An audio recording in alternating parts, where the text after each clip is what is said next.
Hello. Alors, magnifique.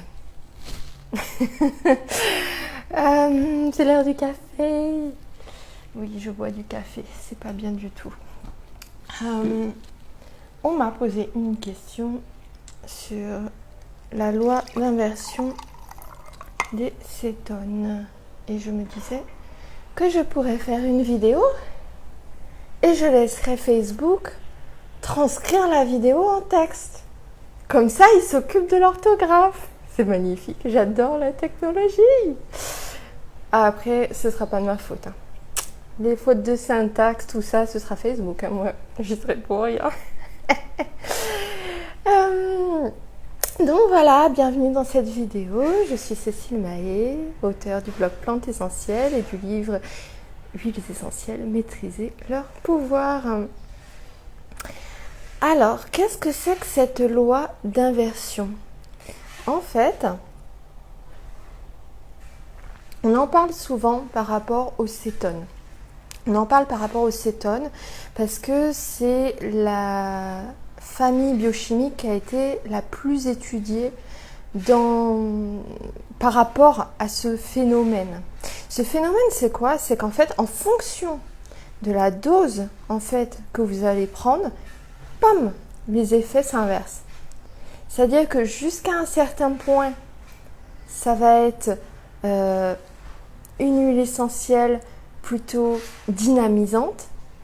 Et à partir d'un nombre de gouttes qui est très très précis en réalité, ça va être une huile essentielle qui est calmante. L'huile essentielle en question qui contient bien sûr les cétones. Et donc, j'ai pas de schéma. Je vais vous tracer ça sur un papier. Je ne sais pas si on va avoir quelque chose là-dessus. Et cette bascule, elle se fait vraiment à la goutte près. C'est-à-dire qu'à la goutte près, vous allez changer au niveau des effets. Alors, je ne sais pas si on va voir, si je me mets comme ça, hop, à la place de ma tête, il faudra que je vous montre comme ça. Alors, ça c'est le nombre de gouttes qui augmente.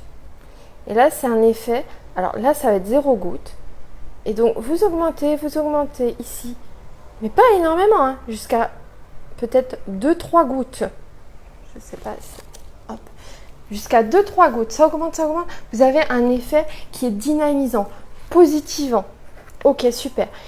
À 2-3 gouttes, bam, ça s'inverse. Hop, vous passez du côté obscur de la force en bas et vous allez avoir un effet qui est relaxant. Donc forcément, si vous prenez ça avant de vous endormir, selon ça va être bien ou pas bien, selon l'effet recherché. Je me prendrai peut-être en photo pour mettre sous la vidéo le petit schéma.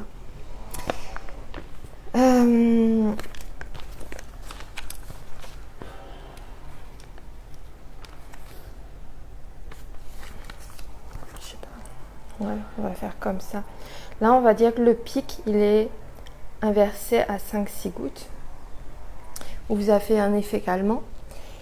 Et après, il y a encore autre chose qui se passe.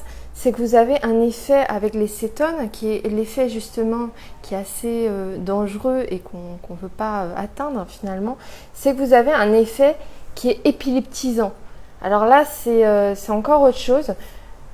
Ouais, ça va être 7-8 gouttes. Où vous allez pouvoir provoquer une crise d'épilepsie chez la personne. Franchement, 7-8 gouttes d'huile essentielle à cétone, comme ça, en une fois, il faut l'oser. Et évidemment, si vous insistez beaucoup, en fait, on va passer, là, c'est le coma, éventuellement, arrêt cardiaque et compagnie, dans ce schéma-là. Donc, évidemment, c'est ce qui aussi a créé des incompréhensions entre l'aromathérapie à la française où on a tendance à mettre la dose et où du coup on se situe dans le creux de la vague, là, dans les 5-6 éventuellement, où on est plutôt sur un effet relaxant des cétones. Sauf qu'en fait, chez les anglo-saxons, mais pas du tout. Par exemple, vous avez le romarin coff qui est considéré comme une huile essentielle positivante, dynamisante, qui donne du peps. Bah oui, mais parce qu'en fait, les anglo-saxons, eux, ils sont dans cette première partie. Ils sont dans la partie où on ne donne pas beaucoup de gouttes. Donc ça peut expliquer des différences en fait dans les propriétés des huiles essentielles d'un ouvrage à l'autre, mais aussi d'une personne à l'autre. Alors, ce qui est important de noter, c'est que cette notion de 2-3 gouttes, 5-6 gouttes, 7-8 gouttes, en fait, elle est très arbitraire parce que c'est quelque chose qui va dépendre du poids de la personne, déjà, clairement. On va pas avoir du tout les mêmes choses chez les enfants, ça va se déclarer beaucoup plus tôt. Ça va être complètement décalé. Ça va être aussi très dépendant de l'état de la personne, l'état physique, l'état psychologique, est-ce qu'on est fatigué, est-ce qu'on est en pleine forme, est-ce qu'on est en bonne santé ou pas. Donc il y a plein de paramètres qui jouent, qui font qu'on bascule très facilement d'un côté ou de l'autre. Et des fois, des personnes s'étonnent en se disant « mais je comprends pas, d'habitude, j'utilise sans problème telle ou telle huile essentielle le soir, ça me fait du bien, j'ai fait une brume d'oreiller avec, et puis là en ce moment, mais j'ai vraiment l'impression que c'est ça qui m'empêche de dormir. » C'est possible. C'est possible selon votre état, selon l'état de fatigue. Vous pouvez tout à fait, dans cette limite de bascule, où vous allez avoir un effet de l'inversion de l'huile essentielle. Alors on en parle beaucoup pour les cétones, mais ce n'est pas les seules molécules pour lesquelles on observe ces effets-là en réalité. On a aussi des effets similaires pour les huiles essentielles à ester, pour les aldéhydes terpéniques. Ce sont les deux, on va dire, qui vont être le plus généralement cités. Les esters vont avoir une action plutôt calmante à faible dose, et plus on augmente les doses, plus on va se rapprocher vers quelque chose de dynamisant, voire comme ici, d'un effet épileptisant, hein, même avec des esters.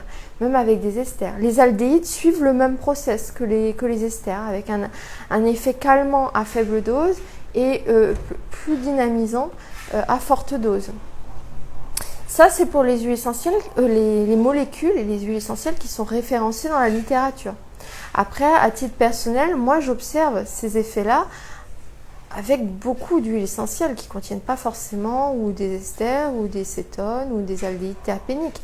Je l'observe par exemple avec les huiles essentielles à monoterpénol. Selon l'état de fatigue, ce sont des huiles essentielles qui vont pouvoir m'aider le soir à respirer un petit peu de géranium, à faire un massage avec du géranium bourbon ou de la rose, encore plus luxe. Si je suis dans un grand état de fatigue, ces huiles essentielles vont beaucoup m'aider. Elles vont me calmer, elles vont m'aider à m'endormir. Si je suis en forme, impossible de dormir avec ça. Impossible. Je ne l'ai pas expérimenté, mais certains de mes élèves l'ont expérimenté avec les huiles essentielles à oxyde. Les classiques, Ravinsara, eucalyptus, etc. Je dis, tiens, c'est bizarre parce que ce sont des huiles essentielles qu'on va parfois recommandées pour être calmantes, pour des synergies pour les enfants, par exemple, parfois, avant de dormir, favoriser le sommeil. Mais c'est bizarre parce que moi, au contraire, ce sont des huiles essentielles qui sont plutôt dynamisantes pour moi. Là encore, il est très possible qu'avec ces familles de molécules aussi, on puisse tout à fait observer cet effet d'inversion en fonction de la dose qui dépend clairement du poids de la personne. Quand je vous dis 2-3 gouttes, 5-6 gouttes là pour les cétones, c'est clairement arbitraire et c'est très intéressant en fait simplement de faire le test par vous-même. Moi je vous invite à tester, à expérimenter et à faire le test vous-même pour voir voilà, avec vos huiles essentielles si vous appliquez, alors diluez évidemment.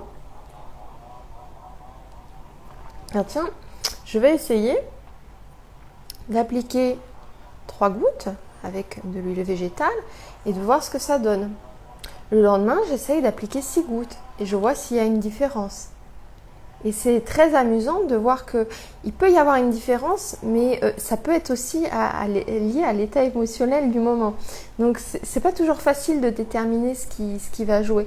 En tout cas, ne soyez pas étonnés d'avoir, alors pour les praticiens, à la fois des personnes qui réagissent très différemment aux huiles essentielles que vous pouvez conseiller, et vous, en tant que testeur, vous pouvez très bien voilà, observer des changements avec des huiles essentielles que vous connaissez très bien pourtant, que vous utilisez régulièrement, et tout d'un coup, vous allez observer une différence, et cette différence elle peut être liée à vous, votre état émotionnel, ou comme je disais, tout simplement la dose que vous allez employer. Donc c'est pas du tout quelque chose de bizarre ou d'anormal, c'est quelque chose que l'on observe. Donc vous pouvez retrouver dans la littérature ce genre de petits graphiques, voilà. Après, c'est très théorique en fait, ces graphiques-là. Finalement, vous allez réussir à pondérer vos dosages avec la pratique, tout simplement. Donc il n'y a pas de mystère, il faut pratiquer, il faut tester et il faut observer ces petits changements d'effet qui sont surprenants parfois, surprenants. Voilà, j'espère que ça vous a intéressé. C'est vraiment une notion qui est importante en aromathérapie pour comprendre pourquoi il y a autant aussi, je vois parmi mes élèves, d'appréciation différentes. Quand on voit des huiles essentielles sans être positivantes ou négativantes, il y a toujours des personnes qui disent ah, mais non, mais pas du tout, pour moi c'est pas ça, pour moi c'est... Et je pense qu'à un moment donné, il faut reconnaître ce qui est vrai pour vous en fait. L'expérience a une validité, a un poids, a une légitimité qu'il faut reconnaître. Voilà. Donc ça, c'était pour répondre à une question qu'on m'a posée en privé. Et je me dis que je vais peut-être faire comme ça plus régulièrement des vidéos sur les questions qu'on me pose, parce que j'ai pas l'occasion, la possibilité, le temps pour répondre à tout le monde. Mais voilà, pourquoi pas prendre de temps en temps une question et la traiter voilà, de manière publique, alors sans forcément dire qui est derrière. Je ne donne jamais les noms, je protège votre je sais pas comment on peut dire, rien d'intime là, mais bon, en tout cas, si vous voulez vous dénoncer, il n'y a pas de souci en disant c'est moi qui ai posé la question. Mais en tout cas, voilà, si vous voulez me poser des questions comme ça, je traite plus facilement de questions de ce type-là que du type j'ai mal ici, qu'est-ce que je prends, j'ai un aft, qu'est-ce que je prends, voilà, c'est pas forcément mon truc. Je préfère les enseignements un petit peu plus large que le cas particulier. Puis voilà, n'hésitez pas à me dire si vous aimez ce type de vidéo, à mettre un petit like, à me dire ce que vous en pensez, si vous préférez les vidéos au texte. Voilà, il y aura toujours de toute façon matière à critiquer. Ça peut être ma coiffure, n'est-ce pas Evelyne, n'est-ce pas Dominique? C'est fait.